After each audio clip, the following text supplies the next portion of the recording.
மல்கியா 3ஆம் அதிகாரம். இதோ நான் என் தூதனை அனுப்புகிறேன், அவன் எனக்கு முன்பாக போய் வழியை ஆயத்தம் பண்ணுவான். அப்பொழுது நீங்கள் தேடுகிற ஆண்டவரும் நீங்கள் விரும்புகிற உடன்படிக்கையின் தூதனுமானவர் தம்முடைய ஆலயத்துக்கு தீவிரமாய் வருவார். இதோ வருகிறார் என்று சேனைகளின் கர்த்தர் சொல்லுகிறார். ஆனாலும் அவர் வரும் நாளை சகிப்பவன் யார்? அவர் வெளிப்படுகையில் நிலை நிற்பவன் யார்? அவர் புடமிடுகிறவனுடைய அக்கினியைப் போலவும் வண்ணாருடைய சவுக்காரத்தைப் போலவும் இருப்பார். அவர் உட்கார்ந்து வெள்ளியை புடமிட்டு சுத்திகரித்துக் கொண்டிருப்பார். அவர் லேவியின் புத்திரரை சுத்திகரித்து அவர்கள் கர்த்தருடையவர்களாய் இருக்கும்படிக்கும் நீதியாய் காணிக்கையை செலுத்தும்படிக்கும் அவர்களை பொன்னைப் போலவும் வெள்ளியைப் போலவும் புடமிடுவார்.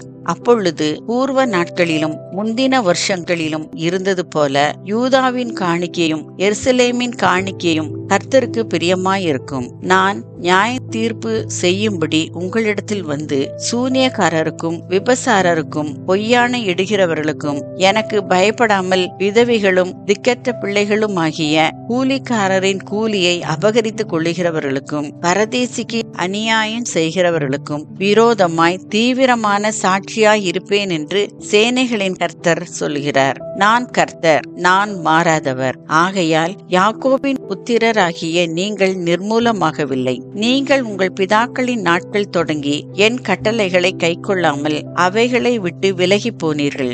என்னிடத்திற்கு திரும்புங்கள், அப்பொழுது உங்களிடத்திற்கு திரும்புவேன் என்று சேனைகளின் கர்த்தர் சொல்லுகிறார். நாங்கள் எந்த விஷயத்தில் திரும்ப வேண்டும் என்கிறீர்கள்? மனுஷன் தேவனை வஞ்சிக்கலாமா?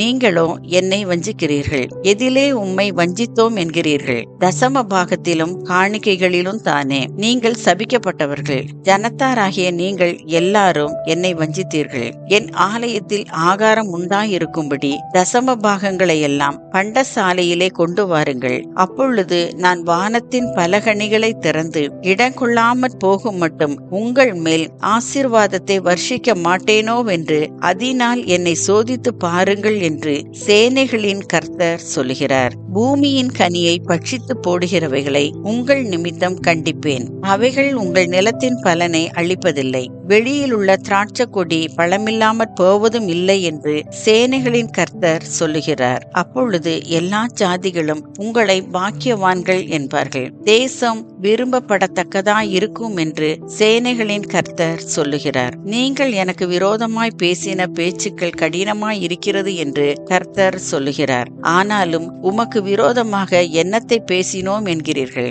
தேவனை சேவிப்பது விருதா, அவருடைய கட்டளைகளை கைக்கொள்கிறதினாலும் சேனைகளின் கர்த்தருக்கு முன்பாக துக்கித்து நடக்கிறதினாலும் என்ன பிரயோஜனம்? இப்போதும் அகங்காரிகளை பாக்கியவான்கள் என்கிறோம். தீமை செய்கிறவர்கள் திடப்படுகிறார்கள். அவர்கள் தேவனை பரீட்சை பார்த்தாலும் விடுவிக்கப்படுகிறார்களே என்று சொல்லுகிறீர்கள். அப்பொழுது கர்த்தருக்கு பயந்தவர்கள் ஒருவரோடொருவர் பேசிக் கொள்வார்கள். கர்த்தர் கவனித்து கேட்பார். கர்த்தருக்கு பயந்தவர்களுக்காகவும் அவருடைய நாமத்தை தியானிக்கிறவர்களுக்காகவும் ஞாபக புஸ்தகம் ஒன்று அவருக்கு முன்பாக எழுதப்பட்டிருக்கிறது.